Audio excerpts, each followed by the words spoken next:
this is the best way of life for me to live, and I'm gonna do it as long as I can. Life Below Zero is an American reality television series which airs on the National Geographic channel and is yet another show set in the isolated wildlands of Alaska. As the name suggests, the focus of the show documents the survival of several off-grid hunters living, some would say surviving, in the harsh, often freezing weather expected when living so close to the Arctic Circle, mostly without modern amenities and any luxuries.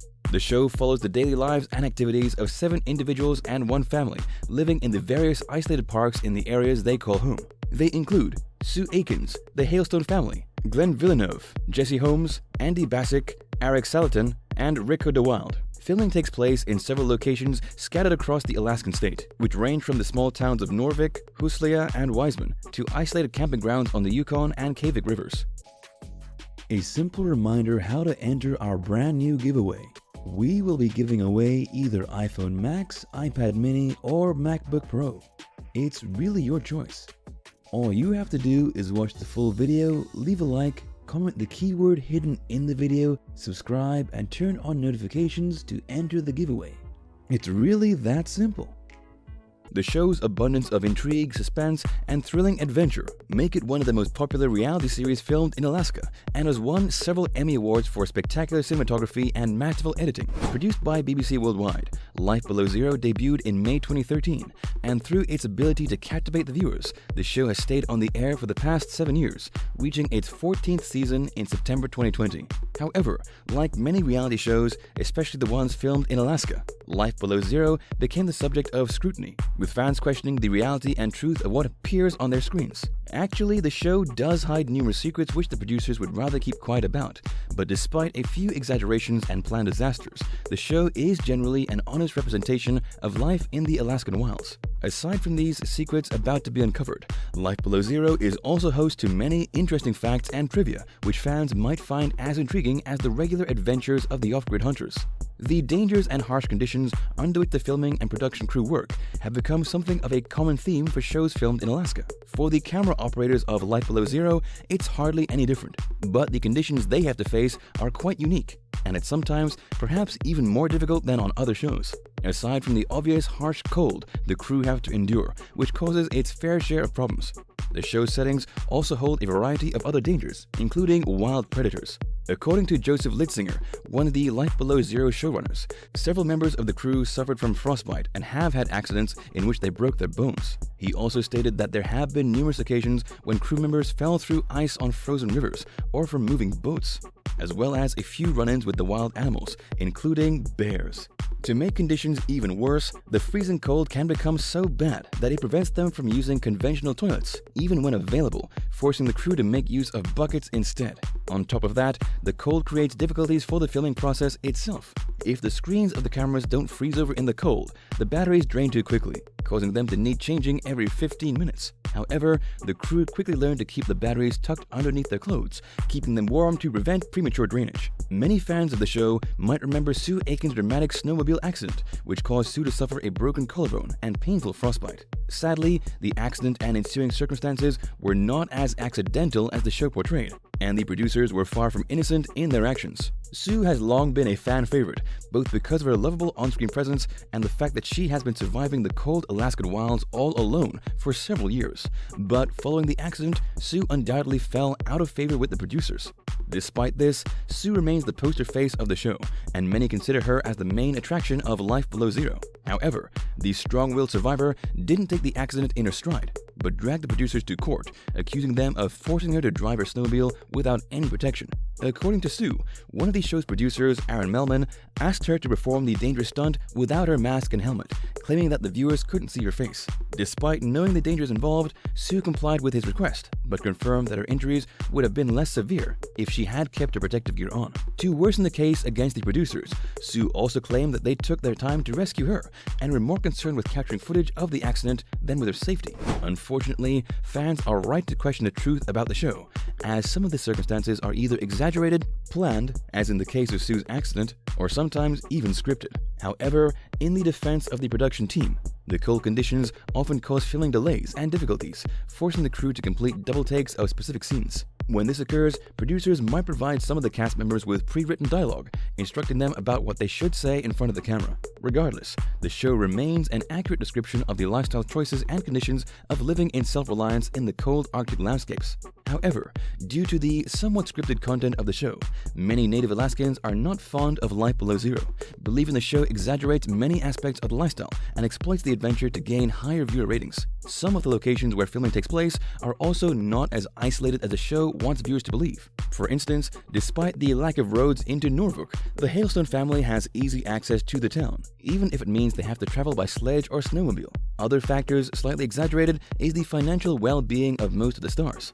The show may insist that things are tough for them, but in truth, many of the stars are relatively wealthy and have some form of income, including from appearing in the series. The Hailstone family, which consists of Father Chip, Mother Agnes, their 5 daughters, and Chip's 2 sons from a previous relationship, live outside of the small town of Norfolk, close to the Kobuk River. They survive predominantly by hunting, trapping, fishing, and foraging. But despite what the show portrays, the family has substantial wealth, meaning that their survival is hardly ever in jeopardy. Agnes, born into the native Inupiaq tribe, is actually the only member featured in Life Below Zero who has spent her entire life living in Alaska. Overall, the Hailstone family is a beloved feature of the show, all except perhaps Chip, who many fans seem to dislike, mostly stemming from the possibility that he exploits his wife's native heritage for the show. Since Chip isn't a native of the land, legal restrictions prevent him from hunting and fishing, and he relies heavily on his wife's origins for permission, which makes fans skeptical of his motivations. In 2017, Chip was sentenced to 15 months imprisonment and a 3-year probation after being convicted of 2 counts of perjury and 1 count of providing falsified information. This followed after an altercation occurred between Chip's daughter Tinmiak and an Alaskan state trooper. Chip served his sentence at the Anchorage Correctional Complex, and as a result, he lost even more popularity with fans. For most of the 10th season, the Hailstone family had to survive without their patriarch. Fox and Hound.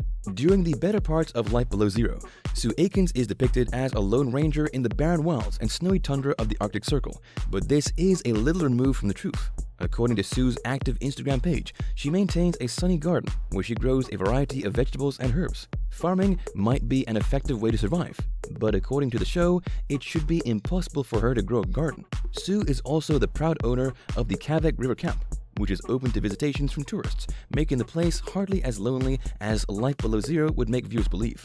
If you think it would be a harsh survival camp and not a luxurious vacation getaway, you could not be more wrong. The camp is a luxurious and popular destination, especially adored by hunting and fishing enthusiasts. Apart from offering amazing scenery, it provides guests with luxuries which include Wi-Fi and has a souvenir shop. However, there are certain things mentioned on the show that are true about the Kavik River Camp, which might convince the faint-hearted to keep their distance. Wild and dangerous animals inhabit the surrounding islands, and this does not include the timid foxes featured on the show. Even the camera crews fear the approach of bears, wolves, and wolverines when heading out to use the lavatory. One of the many intriguing features of Life Below Zero is the wild fox population that grabbed Sue's fascination. Over the years, Sue has formed a bond with the apparently adorable animals and quite often shares pictures of them on her social media accounts. One such picture even depicts how Sue nursed a baby fox back to health. But not everything is as innocent as it seems. According to Alaskan state laws, no person is allowed to leave food out for any of the wildlife, which includes the pack of foxes at the Kavik River Camp. Thus, it comes as a surprise that no one ever reports Sue or that actions haven't been taken against her, especially when considering that her offenses take place on camera. Although it might be sweet of her and one of the many reasons fans are so fascinated by Sue, it remains illegal, as some hunters are known to leave poisoned meat or bait out for the wild animals. Another animal feature of the show is Andy Bassich and Kit Rourke's pack of huskies. Every time fans get to see their dogs on camera, they always seem healthy and very energetic, making fans question what Andy feeds them. If you thought these huskies live on the standard dog food, you couldn't be more mistaken. These adorable huskies live off salmon, which Andy catches for them himself, meaning that Andy has to catch 2,500 fish a year in the Yukon River. It seems that Chip is not the only star of Life Below Zero to suffer negative remarks from fans, as Andy Bassich appears to be the most hated personality on the show. The hate mail for Andy has gone so far that many viewers boycott the show and drew up petitions against it if Andy remained on the air. Honestly though, their anger towards him is not unfounded. After witnessing Andy's behavior towards his partner Kate, episode after episode, as he yelled at and mistreated her, fans simply just had enough. Andy's behavior could easily be considered domestic abuse, and when Kate finally left him and the show, it hardly came as a surprise. However, when fans found out that Andy stayed on and continued with the production of Life Below Zero, they were outraged. Despite their many attempts and threats, Andy somehow remained on the show, and to make things even worse, he brought his latest girlfriend Denise onto the show to live with him.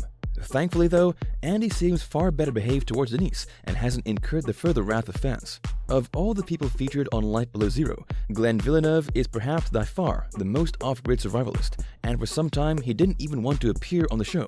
Glenn lives his dream life, hunting for survival and abiding in peaceful seclusion, but when the BBC learned of his survival expertise, they simply had to include him on the show. Initially, Glenn didn't find the idea of a film crew following his every step appealing, but thankfully the BBC somehow convinced him to join the cast. Since then, Glenn has become a fan favorite, but some issues with the crew caused trouble. Glenn once became so annoyed with the camera operator that he sent him packing in the middle of the night. At least Glenn told the man where to go, and a helicopter came to collect them. As proof of Glenn's desire to stay secluded while answering fan questions on his Facebook account, he admitted that the longest he remained out in the wild and off-grid was for a year and 3 months. However, despite his somewhat reclusive lifestyle, Glenn is quite wealthy. Not only does he receive compensation for his regular appearances on the show, but he's also invested money in stock markets and real estate. Fans of Life Below Zero would have probably noticed Agnes Hailstone's distinctive chin tattoo by now, something that makes her easily recognizable. However, few would actually know the meaning behind it. Her tattoo, identified as 4 diagonal lines on her chin, is a traditional Inupiaq marking applied to women when they reach maturity. Some believe it may have helped villages to protect women during raids, who were too young to be dragged away as trophy wives. It's also a traditional marking used to identify these specific women as hardworking, and if true, Agnes certainly proved her worth on the show. Her strength and admirable character have won the favor of many fans, as have her exceptional skills as a survivalist and adoring nature as a mother. If, like so many others, you've wondered why some people would move all the way to Alaska to live in not only the harshest landscapes, but some of the most isolated areas, then you may be surprised by the answer. In short, it's because they get paid to do it. Natives of Alaska who live in remote areas, often considered dangerous because of the wildlife and climatic conditions, are all eligible to claim money from the Alaska Native Lands Claim Act. For some, which includes people like Glenn, the idea of isolation would be the most inviting factor. Keep in mind, even if thinking of moving there, those who claim money from the act have to prove that they are at least 1/8 Alaskan native. Most of the money comes from oil profits, but with the volatility in oil prices, might be in danger of cuts or even complete obsolescence. However, many of the people who moved there during the 70s and 80s, such as Chip and Andy, undoubtedly did so because of the lure of a free dividend paycheck. With Life Below Zero entering its 14th season, we hope you will keep enjoying every exciting moment of the show. Despite the revelations you may have learned about here, the show still provides intriguing entertainment. Since little of it is as fake as certain other reality shows, you can rest assured that most of the adventure remains true. Thank you for spending some time with us. Make sure to like and subscribe so you never miss another video. We also handpick these videos which we recommend you watch next.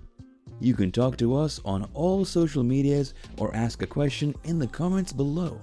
Thank you for being with us, and we'll see you back tomorrow.